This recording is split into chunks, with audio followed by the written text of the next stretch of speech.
चलिए स्टार्ट करते हैं हम लोग। पहला आपका क्वेश्चन जो है अकाउंट्स का, ये यूजीसी नेट बेस्ड क्वेश्चंस हैं और अनेक कॉम्पिटिटिव एग्ज़ाम वाले क्वेश्चंस मिलेंगे आपको।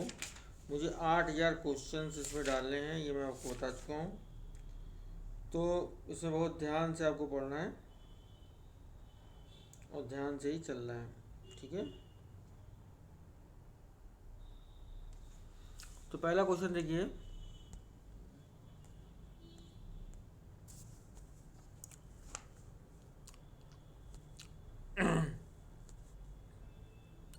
पहला क्वेश्चन है which of the following statement are true. तो a simple monopoly firms always earn super normal profit. तो simple monopoly firms always earn super normal profit. एक साधारण एकाधिकारी फर्म सदैव अति समान लाभ अर्जित करती है, गलत है। एक साधारण एकाधिकारी फर्म सदैव अति समान लाभ अर्जित नहीं करती, बल्कि केवल अल्पकाल में ऐसा करने में सफल हो पाती है। अगर एक एकाधिकारी फर्म है जो समान लाभ अर्जित करना चाहती है, वह सिर्फ अल्पकाल में ऐसा कर सकती है, ध्यान दीजिए। जो पहला क्वेश्चन है, पहला आंसर गलत है आपका। दूसरा ही है, स्वीजी की किंग मांग वक्र मॉडल कीमत अन्वयता के लिए अल्पाधिकार फर्म का अपेक्षाकृत अधिक संतोषजनक व्यवहार की व्याख्या करने के लिए सर्वश्रेष्ठ ज्ञात मॉडल है। तो सर्वश्रेष्ठ ज्ञात मॉडल सही है। स्वीजी का किंग मांग वक्र मॉडल कीमत अन्वयता के लिए अल्पाधिकार फर्म का अपेक्षाकृत अधिक संतोषजनक व्यवहार की व्याख्या करने वाला सर्वश्रेष्ठ ज्ञात मॉडल है। तो ये बात सत्य है। सर्वश्रेष्ठ जो है ये आपका ज्ञात मॉडल है, ये आप ध्यान रखिए। सर्वश्रेष्ठ मॉडल हम उसको मानेंगे, ये वैसे ध्यान रखिए। सर्वश्रेष्ठ मॉडल तो ये आपका रहेगा। नेक्स्ट आइए, नेक्स्ट आते हैं हम लोग। अ perfectly competitive firm is price taker. पूर्व प्रतिस्पर्धी फर्म कीमत लेने वाली होती है। हाँ ये सही है, पूर्व प्रतिस्पर्धी फर्म कीमत लेने वाली होती है। डी, एकाधिकार प्रतिस्पर्धी के अंतर्गत फर्म केवल समान लाभ अर्जित करती है, लेकिन एकाधिकार प्रतिस्पर्धा के अंतर्गत फर्म केवल दीर्घकाल में ही समान लाभ अर्जित करती है। तो ये दीर्घकाल में होती है। और जो है सिंपल मॉनिफल में, एक साधारण एकाधिकार में अति समान लाभ को अर्जित करती है जब जो है शॉर्ट टर्म होता है, ठीक है, ये ध्यान रखिए। तो ये क्वेश्चन बड़ा अच्छा था आपका।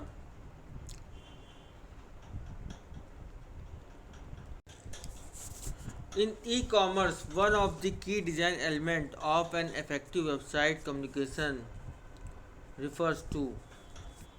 ई कॉमर्स में प्रभावी वेबसाइट कम्युनिटी का प्रमुख डिजाइन संगठन संदर्भित करती है, किस संदर्भित करती है? The way site enables user to user communication. Site द्वारा प्रयोक्ता से प्रयोक्ता संचार को समर्थ बनाने का तरीका। तो साइट द्वारा प्रयोक्ता से प्रयोक्ता तक समर्थ बनाने का तरीका जो है ये आपका यूज़र ढूंढती है, ये ध्यान रखिए, ठीक है। चलिए नेक्स्ट आते हैं हम लोग। नेक्स्ट क्वेश्चन आपका जो है, सॉरी,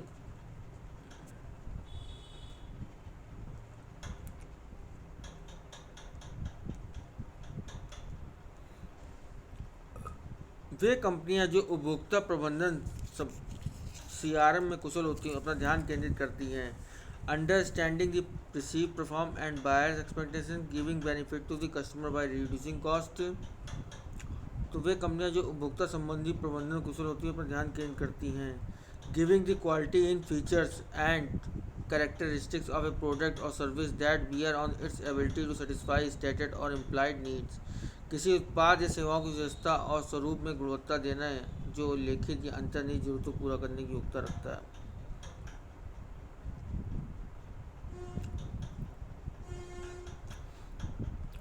तो वे कंपनियां, बहुत अच्छा क्वेश्चन है।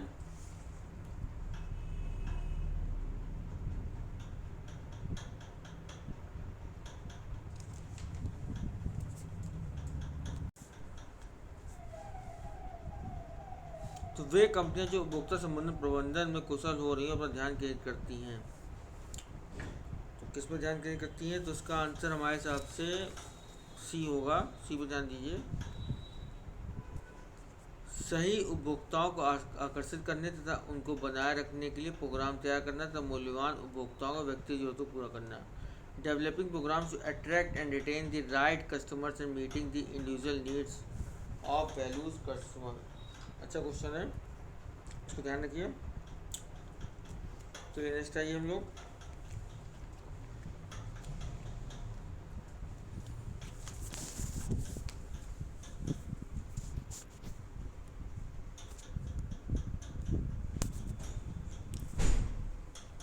What are the drivers of globalisation. What are the drivers of globalisation कौन है आपके? दो हैं।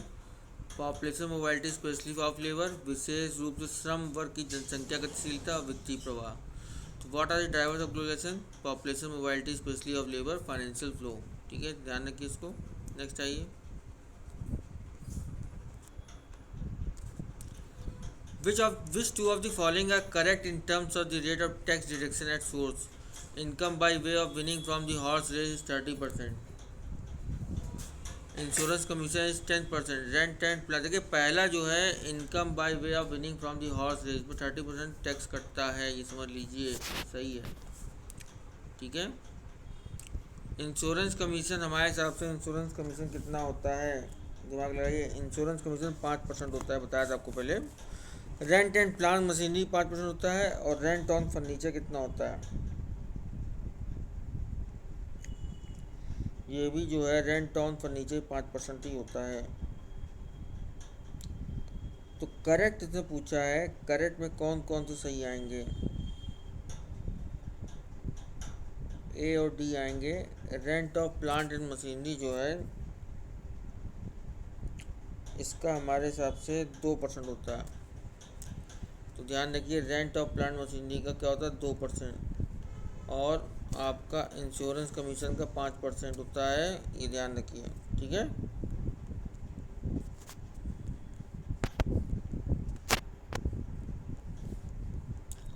Non banking financial companies can be classified as asset finance companies, investment companies, loan companies, foreign trade companies.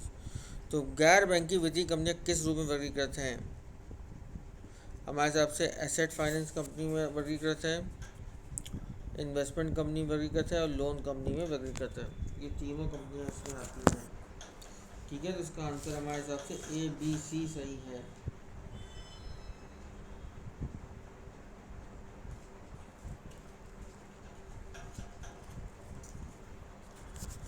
ठीक है, देख लिया आप लोगों ने। थोड़ा इसके गैर बैंकिंग वित्तीय कंपनियां एनबीएफसी के अस्थि वित्त कंपनियां, निवेश कंपनियां तथा ऋण कंपनियां, जैसे एलसी कहते हैं, लोन कंपनीज कहते हैं, के रूप में व्यक्तिगत किया है। तो एनबीएफसी में क्या है? एएफसी है, आपका आईसी है, एलसी है।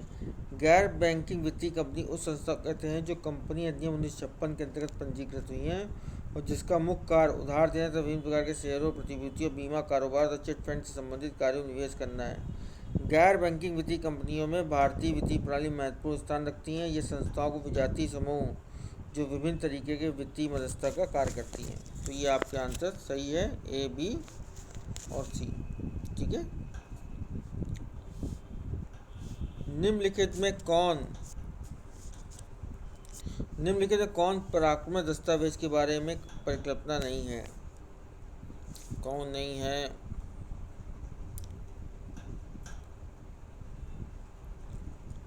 Which of the following not presumption is a negotiable instrument? तो कौन नहीं है? तो absolute and titles of the transferee, ये नहीं है। ठीक है। डेट है, कंसिडरेशन है, स्टैम्प है, सब है, लेकिन ये नहीं है।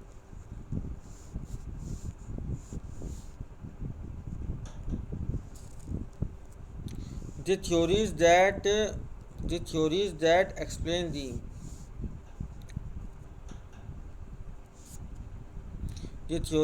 explain the formation of informal group are to include which of the following? अनौपचारिक समूह को निर्माण करने की व्याख्या करने सिद्धांत में निम्नलिखित में किन्हें शामिल किया गया है? तो शामिल किया है सामतक सिद्धांत और समानता संतुलन का सिद्धांत। ठीक है। अनौपचारिक समूह को निर्माण करने की व्याख्या करने के लिए कौन सा सिद्धांत शामिल किया गया? अनौपचारिक समूह को निर्माण करने के लिए की व्याख्या करने के लिए कौन सा सिद्धांत शामिल किया गया है? तो प्रोपिनक्विटी थ्योरी समानता का सिद्धांत और सिमिलरिटी और बैलेंस थ्योरी समानता का सिद्धांत, ये दो सिद्धांत आपके लागू किए गए।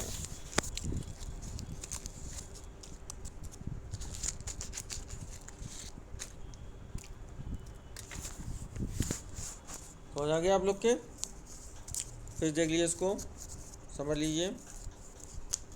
तो इसे हम लोग क्या कहते हैं, इनफॉर्मल ग्रुप कहते हैं, एग्जाम में आता है इनफॉर्मल ग्रुप। तो प्रोपेंक्विटी थ्योरी और सिमिलरिटी और बैलेंस थ्योरी।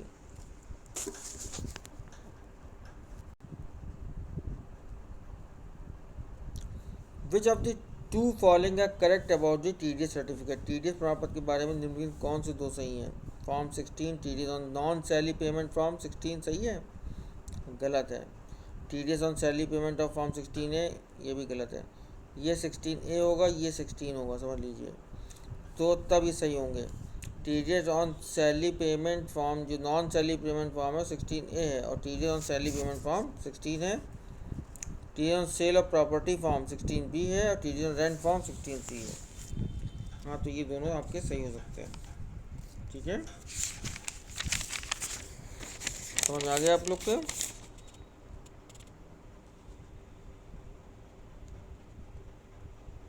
तो सी और डी सही है।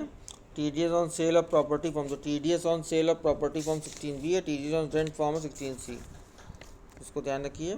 तो TDS on sale of property form है 16B, और टीडीएस ऑन जो रेंट दिया जाता है 16C के अकॉर्डिंग दिया जाता है।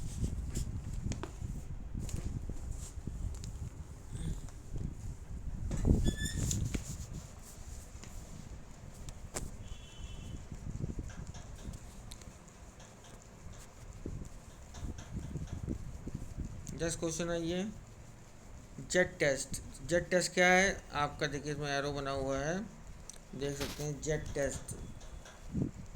तो जेट टेस्ट क्या है? Testing the significance of the difference between average of two large size sample groups parametric data. तो testing the significance of the difference between average of two large size sample groups parametric data. ANOVA क्या है? Computing the difference in the mean value of more than two sample group parametric data. तो comparing the difference the mean value of the more than two sample groups ANOVA कहलाता है। चाई square test क्या है? तो चाई square test है 4th number, testing significance of the association between two attributes. Kruskal Wallis test क्या है? Comparing the difference in the mean value of the more than two sample को नॉन पैरामीट्रिक डेटा। ये parameter chi square data जो है ये parametric कहलाता है, और क्रूस्कल वॉलिस टेस्ट जो है नॉन पैरामेट्रिक कहलाता है। ठीक है, समझ आ गया? फिर देखिए Z test. Z test testing the significance of the difference between average of two large size sample group. तो testing the significance of the difference between average of two large size sample, तो दो large size sample groups के लिए क्या बना है आपका? Z test. और एनोवा टेस्ट क्या बना हुआ है? Testing comparing the difference the mean value of the more than two sample groups. ठीक है, नेक्स्ट आइए। Which of the following statement are true? Payback period method concerns more than the recovery of cost and profitability. सही है आपका। चुकौती अवधि प्रति लाभ प्रत्येक अपेक्षा लागत की रिकवरी से अधिक सरोकार रखती है। तो ये लाभ प्रत्यय से अधिक जो है लागत की रिकवरी से अधिक सरोकार रखती है। Net present value represent net addition to the wealth of the shareholders. निवल वर्तमान मूल्य शेयरधारक की संपत्ति में निवल वृद्धि दर्शाता है।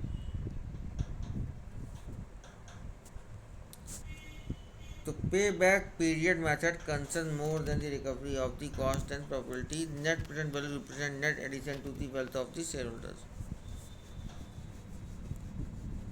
ठीक है,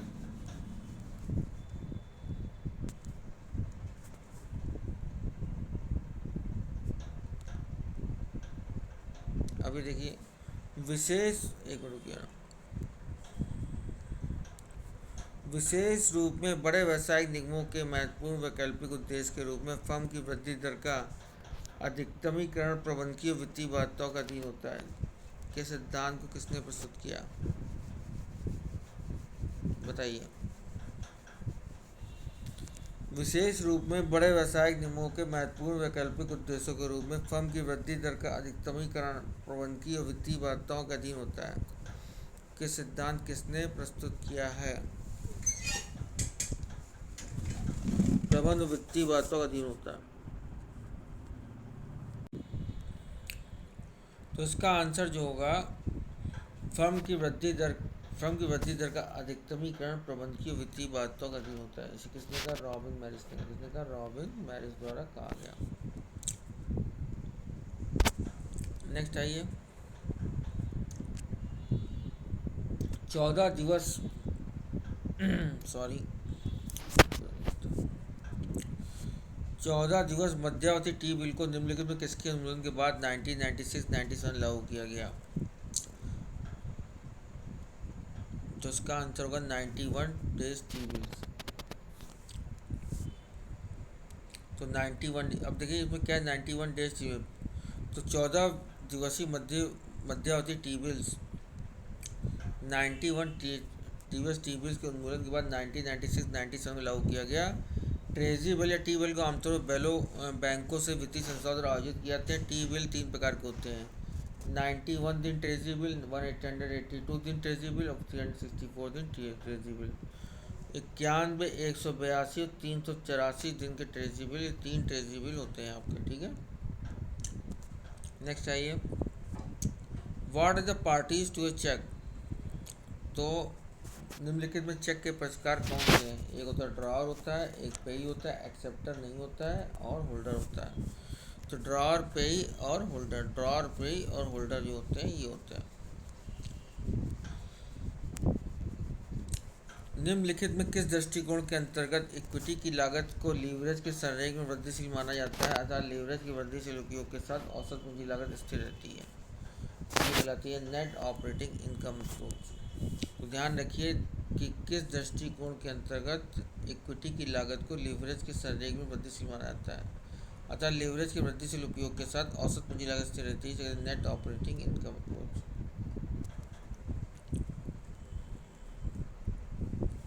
Which of the following types of authorities are found in most organization? अधिकांश संगठनों में निम्न में कौन से पक्षकार का प्राधिकार पाया जाता है? लाइन अथॉरिटी और स्टाफ अथॉरिटी, ये दो अथॉरिटी हैं, एक लाइन अथॉरिटी और स्टाफ अथॉरिटी। अरे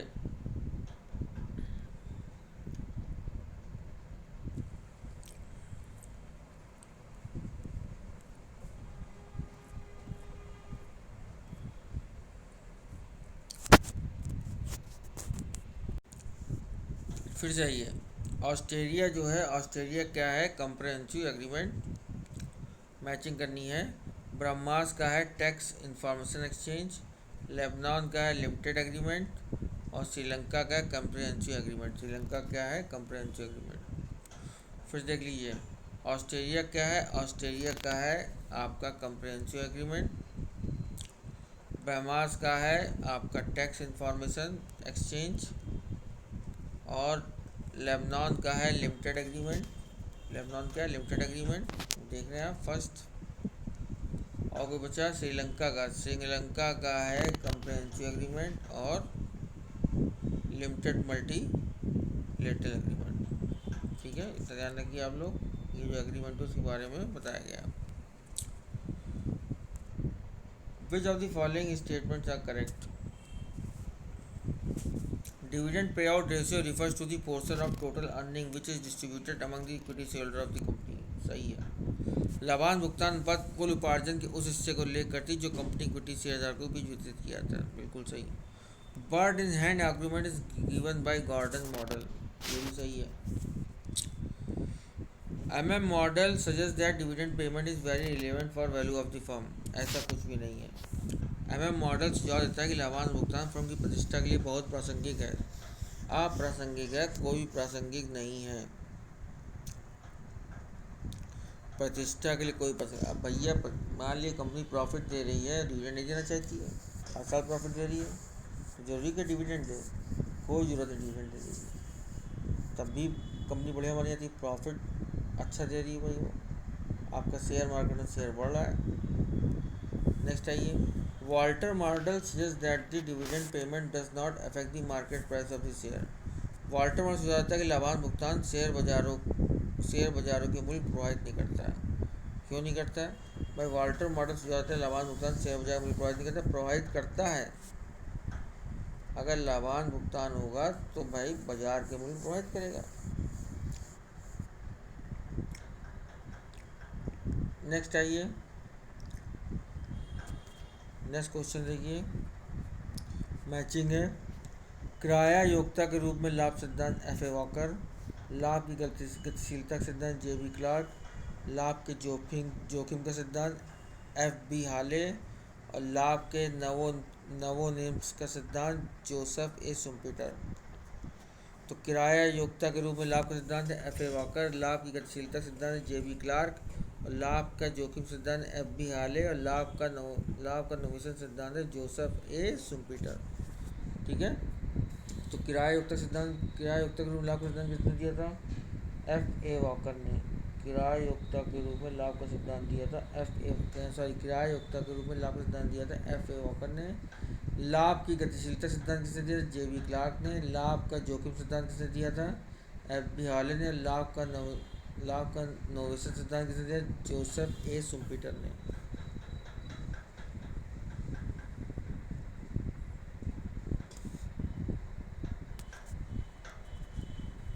Choose incorrect statement from the following. 28 T-bills were introduced 1988.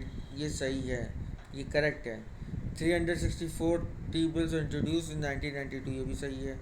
182 bills जो है आपका कब आया था? 1986 में। तो 182 बिल्स जो आया था 1986 में, उससे जो है 28 टू बिल्स आया 1998 में, 364 बिल्स आया था 1992 में। 273 days T-bills were introduced in 2006। ये गलत है।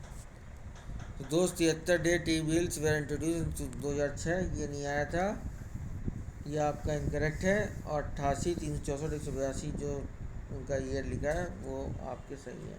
तो 28 टी-बिल्स कब आया था? 1998 में। 364 डेज टी-बिल्स कब आया था? 1992 में, जो हर्षद मेहता कांड हुआ था। और 182 डेज टी-बिल्स कब आया था? 1986 में। ठीक है, नेक्स्ट आइए। माइकल पॉर्टर ने सामान्य कार्यनीतियों के प्रस्ताव किया जो कार्यनीति विचार के अच्छे कार्यनीतिक बिंदु प्रदान करती है। नीचे दी गई कार्यनीतियों में उनका उल्लेख करें। तो Michael Porter propose generic strategies that provide good starting points for strategic thinking. Identify them from the below mentioned strategy. तो क्या है? ओवरऑल कॉस्ट लीडरशिप, फोकस और डिफरेंशिएशन। तो पहला ओवरऑल कॉस्ट लीडरशिप है, फिर फोकस है, फिर डिफरेंशिएशन है। समग्र लागत नेतृत्व, फोकस और differentiation. Overall cost leadership, focus और डिफरेंशिएशन ये हैं आपके। ठीक है, नेक्स्ट आइए। Which of the following function of WTO? निम्नलिखित कौन WTO का प्रकार है? To facilitate the implementation, administration और ऑपरेशन ऑफ ट्रेड एग्रीमेंट। व्यापार समझौते क्रियान्वयन, प्रशासन और प्रचालन को सुगम करना। ठीक है,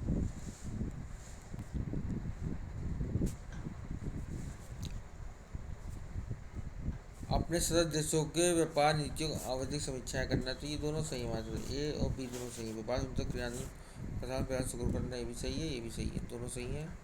भुगतान को एक पक्षीय प्रणाली स्थापित करना सहयोग करता है। भुगतान के बारे में कोई काम नहीं करता ये।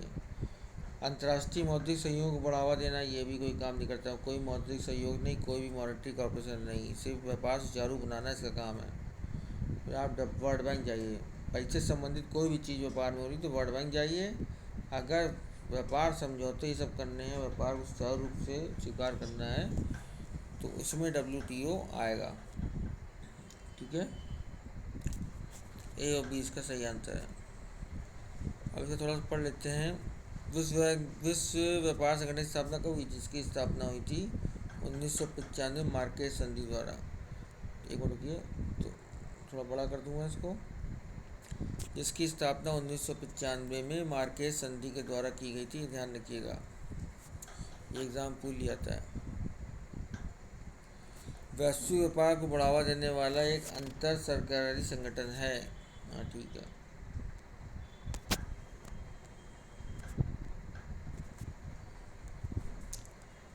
अब नेक्स्ट है size of market. Size of market क्या शो करता है? Size of market macro economics show करता है। तो साइज ऑफ मार्केट क्या शो करता है? साइज ऑफ मार्केट जो शो करता है मैक्रो इकोनॉमिक्स शो करता है। डेमोग्राफिक एनवायरनमेंट क्या शो करता है? Demographic environment non economic environment. तो demographic environment non economic environment कहता है। एक्सपोर्ट ओरिएंटेड यूनिट्स का फॉरेन ट्रेड पॉलिसी कहता है। Export oriented foreign trade policy. और मल्टीनेशनल कॉरपोरेशन क्या कहलाता है? ग्लोबलाइजेशन ऑफ बिजनेस कहलाता है। तो size of the market, size of the market कहलाता है मैक्रो इकोनॉमिक एनवायरनमेंट कहलाता है।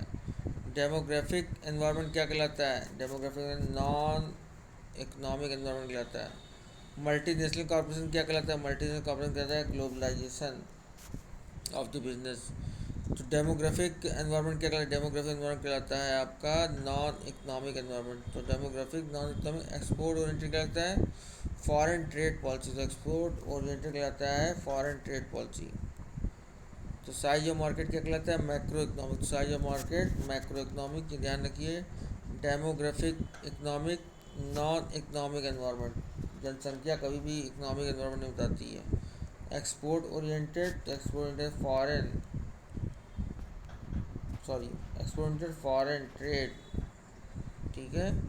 और मल्टीनेशनल कॉर्पोरेशन ग्लोबलाइजेशन बताता है। चलिए आज इतने ही क्वेश्चन रखते हैं, ठीक है। अब नेक्स्ट सीरीज हम फिर डालेंगे, फिर उसके बारे में हम लोग डिस्कस करेंगे। धन्यवाद।